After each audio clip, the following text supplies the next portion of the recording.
अस्सलाम वालेकुम। अच्छा, आज हम देखेंगे how to file PRA monthly sales tax return. हम पीआरए में अपनी मंथली सेल्स टैक्स रिटर्न किस तरह से सबमिट कर सकते हैं। तो सबसे पहले गूगल पे जाऊंगा। गूगल पे जाने के बाद मैं सर्च करूंगा ई पीआरए और जो मेरे पास पहला लिंक आएगा इस पर क्लिक कर दूंगा। अच्छा, आपने एक बात याद रखनी है, पीआरए ने नया पोर्टल लॉन्च किया है for the period of August. August 2024 से ऑनवर्ड जितनी भी रिटर्न्स हैं वो आपकी नए पोर्टल पे जाएंगी।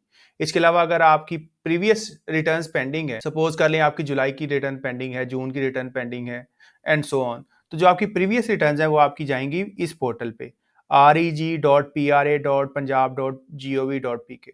क्योंकि पीआरए ने अगस्त 2024 की रिटर्न से ऑनवर्ड जो है अपना पोर्टल जो है उसको शिफ्ट कर दिया है और इसका लेआउट ऐसे ही है जैसे आपका आईरेस का है। तो ये आपके पास अपीयर हो रहा होगा पीआरए आईरेस। तो इस जगह पे आप अपना पीआरए का आईडी लिखेंगे और नीचे आपका पासवर्ड आ जाएगा। तो मैंने अपना आईडी और पासवर्ड लगा लिया। इसके बाद मैं सिंपली क्लिक करूंगा लॉगिन पे। तो जैसे ही मैंने लॉगिन पे क्लिक किया ये मुझे इस डैशबोर्ड पे ले आया और आप देख सकते हैं ये dashboard same as it is जो आपका आईरेस का है वही है। सो ये मेरे पास टॉप पे 5 ऑप्शंस अपीयर हो रहे हैं: registration, sales tax, withholding, advance tax, invoice management और एमआईएस। तो सबसे पहले हम जाएंगे सेल्स टैक्स और ये देखिए सेल्स टैक्स के साथ ड्रॉप डाउन बना हुआ है। जैसे ही आप इस पर क्लिक करेंगे ये आपके पास सारे ऑप्शंस अपीयर कर देगा। Return slash statements original, return slash statements revised, extension applications और रिवीजन एप्लीकेशंस। तो आप जाएंगे, ये जो पहला ऑप्शन आपके पास आ रहा है रिटर्न स्लैश स्टेटमेंट्स ओरिजिनल पे, इस पे ये आ रहा है जी section 35 monthly sales tax return filed voluntarily. तो सिंपली आप इस पे क्लिक कर देंगे। तो जैसे ही आप इस पे क्लिक करेंगे वो कह रहा है सिलेक्ट पीरियड। सबसे पहले टास्क में आपके रिटर्न का नाम आ रहा है जी, सेक्शन 35 है monthly sales tax return filed voluntarily. नाम में आपकी कंपनी का या बिजनेस का नेम आ रहा होगा और आगे वो पीरियड मांग रहा है, तो पीरियड पे क्लिक करूंगा। उसके बाद वो कह रहा है टैक्स पीरियड। तो आपने एक बात याद रखनी है कि हमारा जो टैक्स ईयर है या टैक्स पीरियड है वो चलता है जुलाई से लेके जून तक और हमारा टैक्स पीरियड डिफाइन करता है उस ईयर को जिस ईयर में हमारा जून एंड हो रहा है। तो अभी हमारा टैक्स ईयर चल रहा है 1 जुलाई 2024 से लेके 30 जून 2025 को। तो हमारा टैक्स पीरियड क्या होगा जी, या हमारा टैक्स ईयर कौन सा होगा जी? तो हमारा टैक्स ईयर होगा 2025। तो इधर 2025 लिखूंगा। तो सर्च बार पे क्लिक करूंगा। जैसे ही मैंने सर्च बार पे क्लिक किया 1 जुलाई 24 से लेके 30 जून 2025 तक जितने भी मेरे पीरियड्स थे वो सारे अपीयर हो गए। तो हम रिटर्न फाइल कर रहे हैं जी अक्टूबर की, 1 अक्टूबर 24 से लेके 31 अक्टूबर 2024 तक। और सारे पीरियड्स के आगे आप देख सकते हैं सिलेक्ट का बटन आ रहा है। तो सिंपली अक्टूबर के आगे जो सिलेक्ट का ऑप्शन आ रहा है इस पर क्लिक करूंगा। तो ये मेरी जो रिटर्न है ये ड्राफ्ट फॉर्म में अपीयर हो जाएगी। इसको एक दफ़ा सेव कर लेता हूँ। ऊपर टास्क आ गया, फिर आपका नेम आ जाएगा, देन आपका पीरियड आ गया 1 अक्टूबर से लेके 31 अक्टूबर तक। टैक्स ईयर आपका 2025 है। ड्यू डेट है जी, आपको पता है कि आपने जो मंथली सेल्स टैक्स रिटर्न है चाहे वो फेडरल है चाहे वो प्रोविंशियल है, आपने नेक्स्ट मंथ की 18 तक करनी है। सपोज अब मैं अक्टूबर की रिटर्न कर रहा हूँ तो मुझे इसको 18 नवंबर तक सबमिट करना है। ट्रांजैक्शन डेट आ गई और आपका रजिस्ट्रेशन नंबर यानी कि आपका सीएनआईसी नंबर या कंपनी के केस में आपका एनटी नंबर आ जाएगा विदाउट चेक डिजिट। सो सबसे पहले हमारे पास आ रहा है जी डाटा। डाटा में सबसे पहले आ रहा है सेल्स टैक्स क्रेडिट और ये जो सेल्स टैक्स क्रेडिट वाला टैब है ये आपकी जो परचेजेज हैं वो डिफाइन कर रहा होगा। उसके बाद आ रहा है आपका sales tax debit. Sales tax debit आपकी जो सर्विसेज हैं जो आपने रेंडर की हैं यानी कि जो आपने सेल्स की हैं उसको डिफाइन कर रहा होगा। उसके बारे में बता रहा होगा कि कितनी अमाउंट की आपने सर्विसेज प्रोवाइड की हैं, उनकी नेचर क्या थी, एग्जाम थी, एक्सपोर्ट की हैं आपने सर्विसेज और उस पर कितना सेल्स टैक्स था। उसके बाद है जी पेबल स्लैश रिफंडेबल का टैब। जब इस पर क्लिक करूंगा तो इसमें जितनी आपने परचेजेस की होंगी उन पे जो इनपुट टैक्स होगा, जो सेल्स टैक्स आपने पे किया होगा, जितना आपकी सेल्स पे सेल्स टैक्स होगा उनका नेट ऑफ करके या तो वो रिफंडेबल बना रहा होगा या वो आपकी सेल्स टैक्स लाइबिलिटी बना रहा होगा जो आपने at the time of filing of sales tax return submit करनी है। अगला टैब आ रहा है हेडवाइज पेएबल। तो इस पर क्लिक करता हूँ तो वो बता रहा है हेडवाइज पेएबल क्या क्या आ रहे हैं आपके। सेल्स टैक्स ऑन सर्विसेज है, आपके सरचार्जेस हैं, एरियर्स हैं, कोई पेनल्टी फाइन है, तो वो सारी नेचर ऑफ पेमेंट्स को बता रहा होता है। सपोज कर लें आपने return within due date submit नहीं की, आपने 18 की बजाय आप सबमिट करें 25 को, तो आप इसमें डिफॉल्ट चार्ज का इफेक्ट भी ले रहे होंगे, आप इसमें पेनल्टी का इफेक्ट भी ले रहे होंगे। और आगे नेक्स्ट जी एरियर्स, आप पे कोई पेनल्टी लग गई है, आप पे कोई डिफॉल्ट चार्ज लग गया है या आप पेमेंट करें एरियर्स में, तो उस केस में आप इधर अमाउंट ऐड करेंगे उसकी और वो ऑटोमेटिकली आपकी जो लाइबिलिटी है उसको इनहेंस कर देगा। सो सबसे पहला मेरा कंसर्न है सेल्स टैक्स डेबिट के साथ। कि मैंने जो अपनी सेल्स हैं उनको किस तरह अपलोड करना है।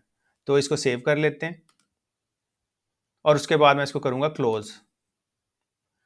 Unsave data will be lost, do you want to close? Yes, क्योंकि हमने डाटा को सेव कर लिया है। इसको यस पे क्लिक कर लेते हैं।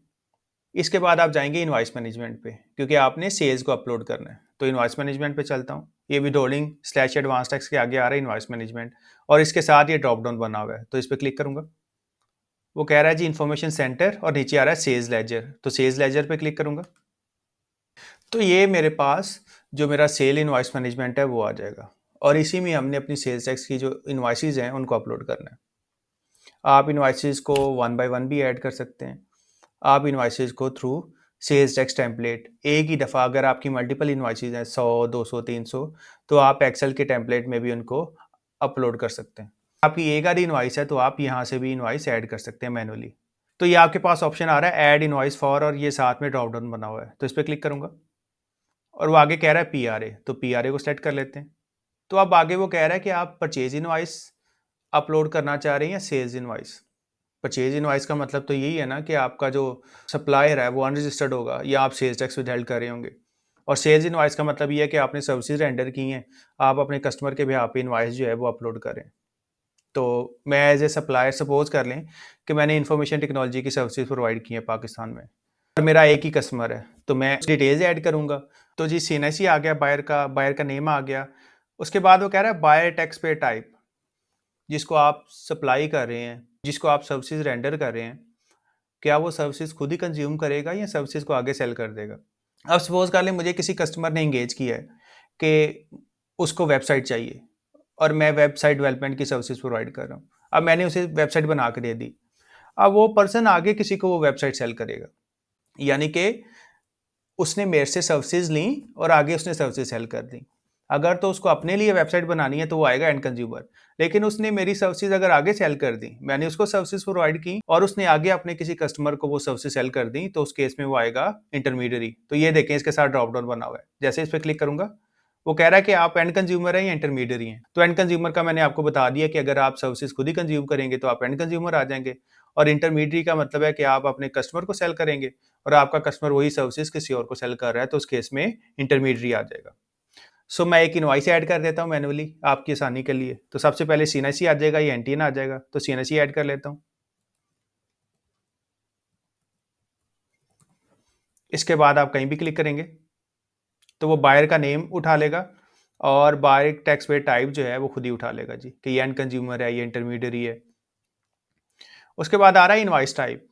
इनवॉइस टाइप में वो पूछेगा सेल इनवॉइस है, सेल्स टैक्स विदहेल्ड है, व्हाट्सएवर। तो ये ड्रॉप डाउन बना हुआ है, तो इस पर क्लिक करूंगा। तो ये देखें वो मुझे कह रहा है कि ये सेल इनवॉइस है, सेल्स टैक्स विदहेल्ड है, डेबिट नोट है, या फ्रेट फॉरवर्ड है। तो मेरे केस में ये सेल इनवॉइस है, तो सेल इनवॉइस पे क्लिक करूंगा। उसके आगे वो इनवॉइस नंबर पूछ रहा है, तो इनवॉइस नंबर दे देता हूँ। आगे वो पूछ रहा है इनवॉइस डेट, किस डेट की ये इनवॉइस है। अब मैं अक्टूबर की रिटर्न कर रहा हूँ, तो मेरी इनवॉइस की डेट 1 अक्टूबर से लेके 31 अक्टूबर तक की होगी, या इनके दरमियान में कोई डेट होगी। तो मैं कोई इनवॉइस की डेट सेलेक्ट कर लेता हूँ। ये आपके सामने कैलेंडर बना हुआ है, तो कैलेंडर पे क्लिक करूंगा। तो ये आ रहा है नवंबर, तो यहाँ से ड्रॉप डाउन से भी मैं अक्टूबर पे जा सकता हूँ। और ये जो मेरे पास दो एरोज बने हुए हैं, इन पे क्लिक करके भी मैं मंथ जो है आगे या पीछे जा सकता हूँ। तो सपोज कर लें ये इनवॉइस है 15 अक्टूबर की, तो 15 पे क्लिक कर दूंगा। तो ये देखें मेरी जो इनवॉइस डेट है वो 15 अक्टूबर सेलेक्ट हो गई। उसके बाद वो पूछा है सेल टाइप, तो इस पर क्लिक करूंगा। सर्विसेज है, फ्रेंचाइज है, रॉयल्टी है, तो हमारे केस में सर्विसेज है, तो सर्विसेज को सिलेक्ट कर लूंगा। तो ये मेरा जो पहले जो इनवॉइस डिटेल्स है यहाँ तक सारी इंफॉर्मेशन कंप्लीट होगी। सबसे पहले सेल्स ऑटोमेटिकली सिलेक्ट हुआ आ गया। आप परचेज पे भी क्लिक कर सकते हैं अगर आपने सेल्स टैक्स विदड्रॉ करना है तो, वरना आपकी परचेजेस तो ऑटोमेटिकली आपके सिस्टम में आ रही होंगी। उसके बाद वो कह रहा है आइटम डिटेल्स, आपका एचएस कोड क्या है, किस नेचर की सर्विसेज हैं आपकी जी। तो ये सेलेक्ट का ऑप्शन आ रहा है और साथ में ड्रॉप डाउन बना हुआ है, तो ड्रॉप डाउन पे क्लिक करूंगा। और जो आपका एचएस कोड होगा जब आपने रजिस्ट्रेशन की होगी पीआरए में, आपने स्पेसिफाइड सर्विसेज सेलेक्ट की होंगी 1 2 3, जो भी आपका प्रिंसिपल लाइन ऑफ बिजनेस होगा या प्रिंसिपल एक्टिविटी होगी वो आपने सेलेक्ट की होगी, वो आपकी इधर आ रही होगी। तो मेरे केस में एक ही है और वो इधर अपीयर हो रही है, ये देखें 9819.1000 स्टॉक ब्रोकर्स, तो इसको सेलेक्ट कर लूंगा। उसके बाद रेट उसने ऑटोमेटिकली उठा लिया, ये देख लें जी, स्टॉक ब्रोकर्स के केस में जो रेट है वो 16% है। आगे वो कह रहा है value sales excluding sales tax, तो इधर जो मेरी सेल्स की वैल्यू है वो आ जाएगी। सपोज कर ले मैंने 1 लाख की सर्विसेज रेंडर की हैं, तो 1 लाख आ गया। तो 1 लाख लिखने के बाद कहीं भी क्लिक करूंगा तो ये देखें सेल्स टैक्स उसने ऑटोमेटिकली उठा लिया। यहाँ तक मेरी जो इनवॉइस की डिटेल है वो पूरी हो गई और इसके बाद सिंपली सेव आइटम पे क्लिक करूंगा तो ये आप देख सकते हैं कि मेरी जो इनवॉइस है वो कंप्लीट हो चुकी है। सो वो कह रहा है इनवॉइस सेव्ड सक्सेसफुली। इसके बाद सिंपली मैं क्लोज पे क्लिक करूंगा। सो जैसे ही मैंने क्लोज पे क्लिक किया मेरे पास जो इनवॉइस थी जो मैंने मैन्युअली ऐड किया वो इधर आना शुरू हो गई। सबसे पहले सीरियल नंबर आ रहा है, फिर इनवॉइस का रेफरेंस नंबर आ जाएगा। इनवॉइस का reference number system automatically generate करेगा। स्टेटस आ गया वैलिड। जब तक आपकी इनवॉइस का स्टेटस वैलिड नहीं होगा आपकी इनवॉइस जो है वो फेच नहीं करेगा सिस्टम, तो ये आपने देख लेना है। रिमार्क्स में कुछ नहीं आ रहा। इनवॉइस का नंबर मैंने 1 रखा था तो इनवॉइस नंबर आ गया। इनवॉइस टाइप मेरी सेल्स इनवॉइस थी। इनवॉइस की डेट हमने 15 अक्टूबर रखी। उसके बाद बायर का एनटीएन या सीएनआईसी आ गया, बायर का नेम आ गया, टैक्स पेयर का टाइप आ गया, जो सेलर है जिस बंदे की हम रिटर्न कर रहे हैं उसका एनटीएन आ गया या सीएनआईसी आ गया, सेलर नेम आ गया जिस बंदे की हम रिटर्न सबमिट कर रहे हैं। सपोज कर लें कि मैं अपनी कंपनी की रिटर्न सबमिट कर रहा हूं तो ये मेरी कंपनी का नेम आ गया। आगे चलता हूं। सेल टाइप में मेरी सर्विसेज हैं, रेट मेरा 16% था। एचएस कोड मैंने आपको बता दिया पहले ही स्टॉक ब्रोकर्स का 9819.1000। Value of sales excluding sales tax 1 lakh की मैंने इनवाइस की है इस कस्टमर को और सेल्स टैक्स इन्वॉल्व था 16,000 एट द रेट ऑफ 16%। कोई सेल्स टैक्स विदहेल्ड नहीं किया, कोई टैक्स रिवर्स चार्ज मोड में नहीं लगा। सो ये मेरी जो इनवाइस है ये कंप्लीट हो गई है। अगर आपने मैनुअल इनवाइस ऐड करनी है सेल्स टैक्स की तो इस तरह आप जो इनवाइस है उसको ऐड कर सकते हैं। सो वापस चलता हूँ इनवाइस के स्टार्ट पे। सो ये जो मेरे माउस के साथ ये कर्सर बना हुआ है इसके साथ आप स्क्रॉल राइट या लेफ्ट कर सकते हैं। तो लेफ्ट पे चलता हूँ इनवाइस के स्टार्ट पे। सो ये मेरी इनवाइस आ गई। अब इधर आ रहा है बटन सेलेक्ट ऑल का।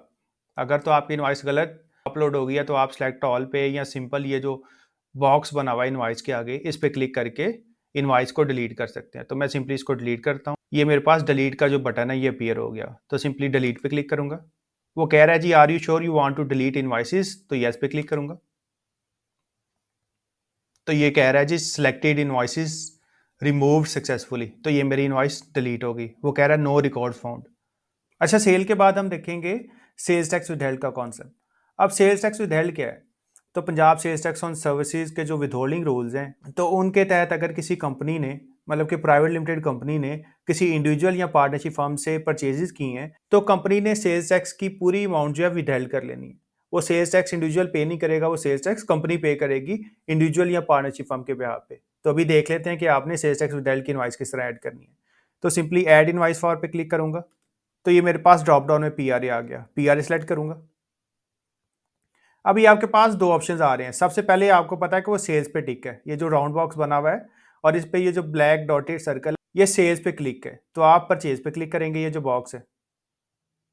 तो ये जैसे मैंने परचेजेस पे सेलेक्ट किया तो पहले इधर आ रहा था बायर्स रजिस्ट्रेशन नंबर और अभी इधर आ गया सेलर रजिस्ट्रेशन नंबर।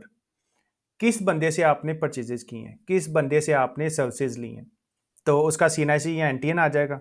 तो मैं लिख देता हूँ एनटीएन जी। तो कहीं भी आप क्लिक करेंगे एनटीएन लिखने के बाद अगर तो वो बंदा रजिस्टर्ड होगा तो उसका नेम खुद ही आ जाएगा।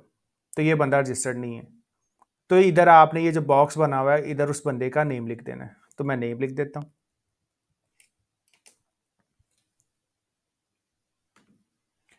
उसके बाद वो कह रहा है सेलर टैक्स पे टाइप। तो टैक्स पे टाइप उसने ऑटोमेटिकली सेलेक्ट कर दी। अगर वो बंदा पीआरए में रजिस्टर्ड होता तो वो ऑटोमेटिकली इसको रजिस्टर्ड कर देता। तो इसके साथ भी ड्रॉप डाउन बना हुआ है तो आप इसको रजिस्टर्ड या अनरजिस्टर्ड मार्क कर सकते हैं। लेकिन जैसे ही आप उसका एनटीएन देंगे या सीएनआईसी नंबर लिखेंगे तो अगर तो वो बंदा या कंपनी रजिस्टर्ड होगी तो वो ऑटोमेटिकली इधर से उसका टैक्स पे रजिस्ट्रेशन स्टेटस जो है वो रजिस्टर्ड उठा लेगा। अगर वो रजिस्टर्ड नहीं है तो अनरजिस्टर्ड उठा लेगा। तो आपने इसको अनरजिस्टर्ड ही रहने देना है। अगर वो रजिस्टर्ड नहीं है इसको नहीं छेड़ना आपने। उसके बाद वो कह रहा है इनवाइस टाइप। आपकी इनवाइस की टाइप क्या है? परचेज इनवाइस है, सेल्स टैक्स विदहेल्ड है। तो हम कर रहे हैं सेल्स टैक्स विदहेल्ड। और सेल्स टैक्स विदहेल्ड का मैं आपको दोबारा बताता चलूँ कि अगर कोई कंपनी किसी इंडिविजुअल से या किसी पार्टनरशिप फर्म से सर्विसेज ले रही है तो उसने पेमेंट करते हुए जो इनवाइस पे सेल्स टैक्स है वो विदहेल्ड कर लेना है, चाहे वो बंदा रजिस्टर्ड है चाहे वो अनरजिस्टर्ड है। और उस बंदे की बिहाफ पे कंपनी ने वो सेल्स टैक्स जो है वो गवर्नमेंट को पे करना है। गवर्नमेंट मीन्स पीआरए को। सो इनवाइस टाइप के साथ भी ड्रॉप डाउन बना हुआ है, इस पर क्लिक करूंगा और इधर से आप सेलेक्ट कर लेंगे सेल्स टैक्स विदहेल्ड। उसके बाद वो कह रहा है इनवाइस नंबर, तो जो भी आपकी परचेज इनवाइस का नंबर होगा वो आप लिख देंगे। उसके बाद इनवाइस डेट आ जाएगी, तो एज इट इज़ कैलेंडर पे क्लिक करूँगा और ये जो आपके पास एरो बना हुआ है इस पर क्लिक करके अक्टूबर के मंथ पे आ जाऊँगा और इधर से जो भी आपकी डेट होगी परचेज इनवाइस डेट वो सेट कर लूँगा। तो 16 अक्टूबर सेलेक्ट कर लेता हूँ। उसके बाद आ गया जी परचेज टाइप, आपकी परचेजेस क्या हैं, गुड्स हैं, सर्विसेज हैं, व्हाट्सएवर। तो ड्रॉप डाउन पे क्लिक करूँगा और इधर से आप देख लें आपकी परचेज टाइप क्या है, गुड्स हैं, सर्विसेज हैं, फ्रेंचाइज, रॉयल्टी है, इलेक्ट्रिसिटी है, गैस, टेलीफोन या फिक्स एसेट्स हैं। तो हमारे केस में ये सर्विसेज हैं, तो सर्विसेज सेलेक्ट कर लूँगा इधर से। तो जैसे ही मैंने इनवाइस डिटेल्स वाला कॉलम फुलफिल किया, ये नीचे जो आपका आइटम डिटेल्स है ये वाला टैब ओपन हो गया। अब वो कह रहा है कि जो आपने सर्विसेज परचेज की हैं उसका एचएस कोड क्या है, उसकी डिस्क्रिप्शन क्या है। तो ये स्लाइड के साथ जो ड्रॉप डाउन बना हुआ है इस पर क्लिक करूंगा और यहाँ से जो भी आपकी सर्विसेज हैं जो आपने कंज्यूम की हैं या आपने परचेज की हैं उसको आप सेलेक्ट कर लेंगे। तो आप लिख के भी सर्च कर सकते हैं। सपोज कर लें कि मैं सर्च कर लेता हूँ इंफॉर्मेशन टेक्नोलॉजी। तो जैसे ही मैंने लिखा मेरे पास इंफॉर्मेशन टेक्नोलॉजी वाली सर्विसेज आ गई हैं, उसका एचएस कोड आ गया, तो इसको सेलेक्ट कर लूँगा। उसके बाद रेट कह रहा है जी, रेट के साथ दोबारा आपका ड्रॉप डाउन बना हुआ है, तो इस पर क्लिक करूँगा और हमारे केस में रेट है 16%, तो 16 को सेलेक्ट कर लूँगा। उसके बाद आ रहा है tax reverse charge under section 4। तो इसका कॉन्सेप्ट ये है कि कुछ प्रोविंसेस में सेल्स टैक्स चार्ज होता है on the basis of termination and origination और कुछ में चार्ज होता है on the basis of termination only. तो इसका कॉन्सेप्ट ये है कि अगर किसी प्रोविंस से आप सर्विसेज दे रहे हैं, जिस प्रोविंस में बैठ के आपने सर्विसेज दी हैं वहाँ का सेल्स टैक्स लगेगा, इसको ओरिजिनेशन का कॉन्सेप्ट कहते हैं। और टर्मिनेशन का कॉन्सेप्ट ये है कि जिस प्रोविंस में आपने सर्विसेज दी हैं वहाँ पे आपने सेल्स टैक्स पे करना है। तो ये ओरिजिनेशन एंड टर्मिनेशन का कॉन्सेप्ट है। वैल्यू ऑफ परचेजेस, जो भी आपकी परचेज वैल्यू है वो आ जाएगी। और उसके बाद जो जीएसटी विदहेल्ड है, मैंने जैसे आपको बताया ना, सपोज कर ले मैंने 100 रुपये की सर्विसेज ली हैं किसी इंडिविजुअल से, मेरा स्टेटस एज ए कंपनी है, कंपनी ने एक इंडिविजुअल से वेबसाइट डेवलपमेंट की सर्विसेज ली हैं, सपोज उसने 100 रुपये की इनवाइस की है और वो बंदा जीएसटी में रजिस्टर्ड नहीं है, तो आपने 100 रुपये पे जो 16% है वो आपने विदहेल्ड कर लेना है। तो जैसे ही मैंने वैल्यू ऑफ परचेजेस 100 लिखा, उसने 16 वैसे विदहेल्ड कर लिया। अगर वो इंडिविजुअल रजिस्टर्ड होता तो ये ऊपर रजिस्टर्ड आ रहा होता, उसका नेम वो खुद ही उठा लेता और इधर वैल्यू ऑफ परचेजेस में वैल्यू आ जाती विदाउट जीएसटी। सपोज करें उसने इनवाइस किया 116 रुपये की, तो आपने इधर 100 लिखना था और 16 उसने जीएसटी विदहेल्ड खुद ही उठा लेना था। तो सेव आइटम पे क्लिक करूंगा, वो कह रहा है जी इनवाइस सेव्ड सक्सेसफुली, और उसके बाद ये जो क्लोज का बटन है इस पर क्लिक कर दूंगा। तो ये देखें मेरी जो इनवाइस है वो सक्सेसफुली जो है अपलोड हो गई है। तो सबसे पहले इनवाइस रेफरेंस नंबर आ गया, स्टेटस में वैलिड आ गया, रिमार्क्स में कुछ नहीं आ रहा, इनवाइस नंबर आ गया, इनवाइस टाइप में मेरी सेल्स टैक्स विदहेल्ड आ गई क्योंकि मैं सेल्स टैक्स विदहेल्ड की इनवाइस अपलोड कर रहा हूँ। इनवाइस डेट आ गई, बायर का सीएनआईसी या एनटीएन आ गया, बायर का नेम आ गया, टैक्स पे टाइप जो एंड कंज्यूमर है, सेलर रजिस्ट्रेशन नंबर आ गया जिसने सेल्स की है, सेलर का नेम आ गया, एंड सो ऑन, आगे वही डिटेल्स आ जाएगी। मैं आगे भी दिखा देता हूँ। तो ये जो स्क्रॉल बार है इस पर क्लिक करके आगे चला जाऊँगा। सेल टाइप मेरी सर्विसेज है, रेट 16% था, एचएस कोड आ गया, value of sales excluding sales tax 100 rupees है, सेल्स टैक्स मेरा 16 रुपीज़ है और सेल्स टैक्स विद हेल्ड कितना आ रहा है जी 16 रुपीज़। तो ये मेरी जो सेल्स टैक्स विद हेल्ड की ये इनवाइस ऐड हो चुकी है। इसके अलावा आप मल्टीपल इनवाइसेस भी ऐड कर सकते हैं थ्रू एक्सेल टेम्पलेट। तो हमारे केस में कोई सेल्स टैक्स विद हेल्ड नहीं था, ये मैंने आपको दिखाने के लिए ऐड किया है। तो सिंपली सेलेक्ट ऑल पे क्लिक करके इसको डिलीट कर दूंगा। आप सिंपली इस बॉक्स पे क्लिक करके भी डिलीट कर सकते हैं और अगर मल्टीपल इनवाइसेस हो तो आप सिलेक्ट ऑल पे क्लिक करके भी डिलीट कर सकते हैं। तो डिलीट पे क्लिक करूंगा, वो कह रहा है जी are you sure you want to delete invoices, तो यस पे क्लिक करके इसको डिलीट कर दूंगा। सो इस तरह आप अपनी जो सेल्स टैक्स विदहेल्ड की इनवाइसेस हैं उनको ऐड कर सकते हैं। तो मैंने आपको बताया कि आप पोर्टल से सेल्स टैक्स इनवाइस मैनेजमेंट में जाके one by one sales invoice किस तरह ऐड कर सकते हैं और सेल्स टैक्स विदहेल्ड की इनवाइसेस किस तरह ऐड कर सकते हैं। तो अभी मैं आपको बताऊंगा कि अगर आपकी सेल्स बल्क में है, आपकी इनवाइसेस बल्क में है, तो आप सेल्स टैक्स इनवाइस टेम्पलेट के थ्रू किस तरह से एक ही दफ़ा अपनी सेल्स इनवाइसेस पोर्टल में अपलोड कर सकते हैं। तो मैं आपको एक्सेल का टेम्पलेट दिखा देता हूँ। तो इसके लिए हम जाएंगे पीआरए के पोर्टल पे, सर्च करूंगा ईपीआरए और ये जो पहला लिंक आ रहा होगा इस पर क्लिक करूंगा। इसके बाद आपने आ जाना है जी नीचे, ये आपको लॉगिन वाले पेज पे ले आएगा, आपने थोड़ा सा आ जाना नीचे, ये साइड पे स्क्रॉल बार है। तो ये हेल्प के आगे आ रहा है टेम्पलेट्स, सबसे पहला आ रहा है सेल्स इनवाइस टेम्पलेट एमएस एक्सेल।